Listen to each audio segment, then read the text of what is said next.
今天来一道减糖的好朋友——节瓜红萝卜煎蛋。红萝卜洗干净之后，利用刨丝器刨成细丝。红萝卜除了低碳水、低糖外，还富含了维生素 B1、B2、C、D、E、K 以及叶酸。接着把洗干净的节瓜一样利用刨丝器刨成细丝。节瓜也是低碳水、低糖的食物。有丰富的膳食纤维，可以降低胆固醇，预防便秘，降低血糖。接着把红萝卜丝、节瓜丝炒至变软后起锅备用。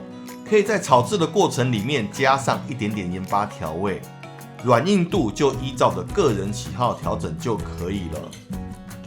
接着组合材料，把鸡蛋打散后加入红萝卜、节瓜，搅拌均匀。在热锅热油的状态，将混合好的蛋液倒入锅中，煎至蛋液成型后翻面，将另一面也煎至成型后，再撒上一些盐巴，调味就完成了。